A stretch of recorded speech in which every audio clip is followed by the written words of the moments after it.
Greetings, my human friends. This again is Rudolf of Germany, the tall white alien.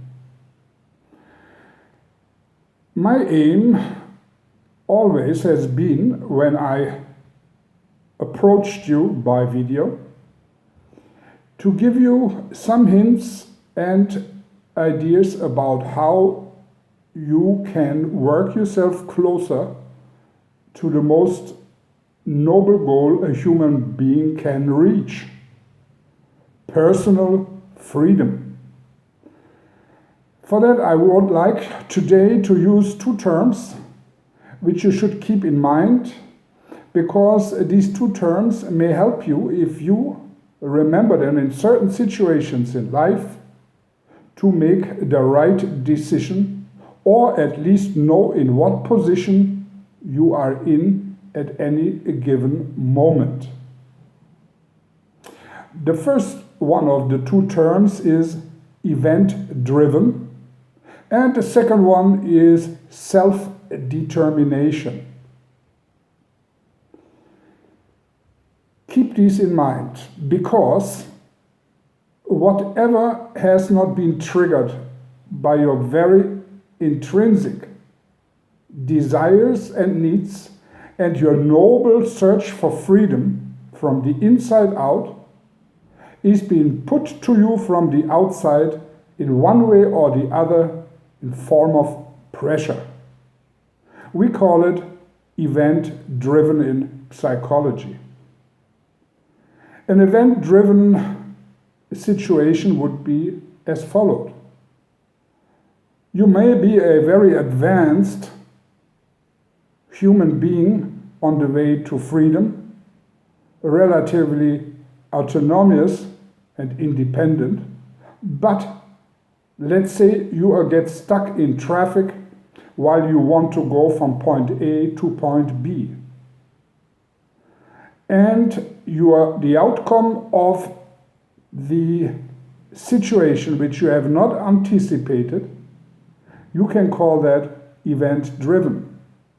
Or, for example, you're walking over a field and want to reach to another place or want to meet somebody important, and all of a sudden a storm starts, you get completely wet and have to look for shelter under some tree or some rock. You cannot make it to the place where you meet a person which could advance your freedom or teach you one or two things on your way in life. This is a situation which will come out of natural causes and circumstances. You may be a very successful person who is working in a field which you like, and you're just planning to have a family, and an earthquake or a volcano breaks out and you get so badly injured that the plans for the rest of your life will be tremendously impacted. These outcomes of events in your life are event-driven. In a dramatic way, of course, I try to explain that. Also, event-driven affairs are, for example, you cannot walk through walls because you want to make a shortcut to a place. There is a concrete wall in your way and you have to walk around it.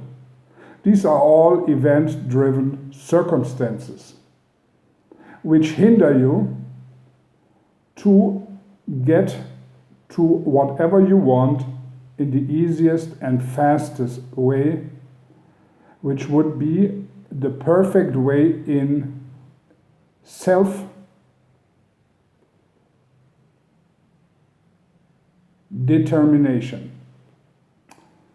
So, there are natural causes which are event-driven, which you have to put into your calculations when it comes to reach your goal, which always should be total freedom in the end. Natural causes.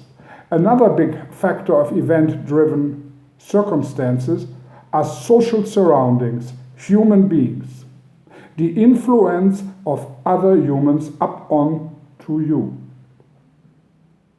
That means from the very childhood, I have in several videos spoken about it, you are dependent on your parents, teachers, and religious leaders who are telling you what to do, what is right, and punish you if you do not follow the orders given to you. This is a perfect event-driven situation which is inflicted from other humans up on you from your social surroundings. These 2 points have to be always be observed when you decide upon things. Is nature forcing me to do certain things, or are other humans, the social circumstances I am living in, bending my free will and changing the outcome of my life? Natural circumstances are, at the most part, not to be changed by you and have to be taken into the calculations when it comes to make a plan for your future. But the social surroundings of other people, event-driven affairs which are influenced by others, can almost all the time, being at least to a very large extent, eliminated or changed into your favor. So self-determination can be reached to a very high degree. What is self-determination? Self-determination is nothing else than what I have been teaching you in the basic form of freeing your mind of all thoughts, is the outcome of a clear, relaxed, healthy mind and the urges which spring out of it. If you go into deep meditation and mind cleansing, and thereafter you reflect upon yourself and ask yourself, what are my talents really? What are my urges and needs really deep inside? And you are starting to planning and working up on your very, very own intrinsic needs and necessities. If you do that and you find yourself, while planning and working on it, finding resistance to external affairs, and they are not event-driven by natural forces which you have to take into calculation, you having a resistance from your social surroundings, other people who are trying to use the influence over you for their own profit only. And a life which is lived to a certain or a large extent to bring profit to others upon to your own expenses is the life of a slave.